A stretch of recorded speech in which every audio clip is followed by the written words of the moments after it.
What up, people? Ian with the Common Sense Collective here. Hope y'all are having a good day. About to drop this video. Just wanted to send a shout out to everybody watching this. I appreciate your time. Today we're talking about fake frags again because this has become a thing and it's very interesting looking at the details and see how they try to fake it. Hope you enjoy the video. Let's get to it.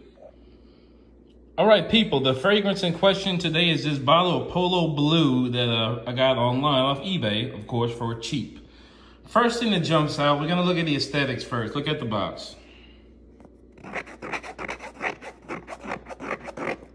That's cheap. That's very cheap. That's uncharacteristic of any luxury fragrance I've ever had. Look at the box on the Polo Red. It's like a smooth matte. Same with the Polo Black. It's a smooth matte finish. I don't know what this crap is, but it seems like a crappy job. Now, it's nice to have photos off the internet and whatnot, but it's always good to have actual things on hand that you can put your hands on and feel. These are testers. Official testers. Kind of dirty, but you can see still a smooth finish. A little bit more coarse on the Lucky 1 million, but 1 million Lucky, but still a smooth finish. Not this. Another example with a somewhat coarse box. These were purchased from Dillard's. Looks like more of a just basic material, but still doesn't look like this. Also, this pattern is similar to what the pattern that is seen on the Polo blocks, but of course, this is a smooth finish, not a coarse cardboard finish. In situations like these, history is your best teacher. In front of me, you see 3 Tom Ford fragrances: Lost Cherry, Velvet Orchid, Ombre Leather. You look at the bottom of these boxes. They don't have much text on them, if anything, they just have a barcode, but they're all the same. Here, upside down, we have Polo Red, Polo Black, and the Polo Blue in question. If you look at the bottom of the boxes, these boxes all have information. This one doesn't have a barcode. This one has a barcode and information. This one only has a barcode. So there's a little bit of inconsistency there, but the thing that is consistent is that there is text on the other 2 examples, which are real bottles of frags. History, and use other resources to get the information you need to make the determination if you have a real or fake. It's not looking good for this one, folks. Okay, I just discovered something while I was filming this video live, and the devil is in the details, people. If you look at the text on these boxes, how often are you going to produce a product where things are misspelled? Now look at the sentence right above. I apologize for the reflection, but look at this statement right here.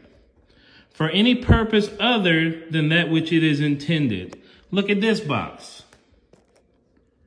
Do not use for any purpose other than for that which it is intended. There's a smoking gun. How often Polo Blue is mass produced? I find it really hard to believe that someone that's just looking at a bottle of fragrance can spot, that spelling error from a company such as Ralph Lauren. There's a smoking gun, but we're going to continue the video. Check the details. Okay, for a lot of this stuff, you have to pick your poison because not everything, there are changes in production, there are changes in machinery, but, we're just looking at these labels real quick. This is from a really old bottle of Polo Blue. If it ever comes into bloom. As you can see, the textile is the same.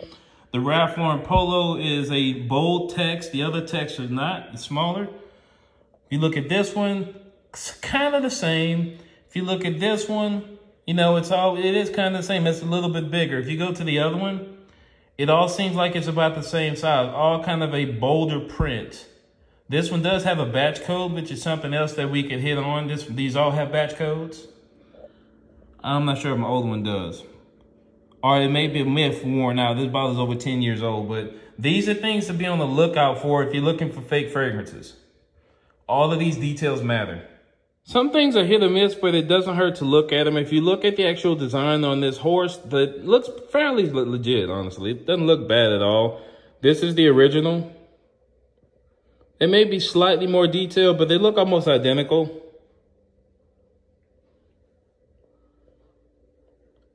Again, the devil is in the details. The other thing is the atomizer. This is the actual Polo Blue I bought from the store.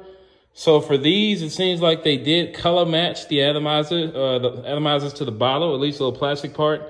So that checks out. It's typically not a one gun show. It typically involves multiple things you have to check out to verify.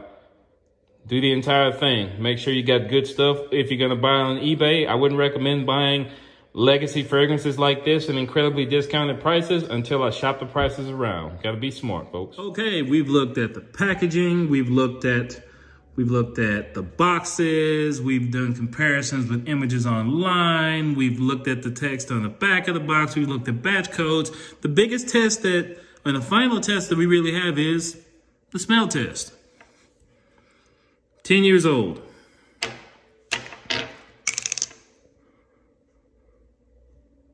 It's faded slightly, but it still is basically the Polo Blue I bought over 10 years ago. And it's been over 10 years since I bought this. Probably more like 13 to 14.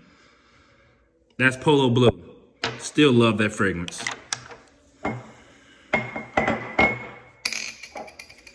We have this guy.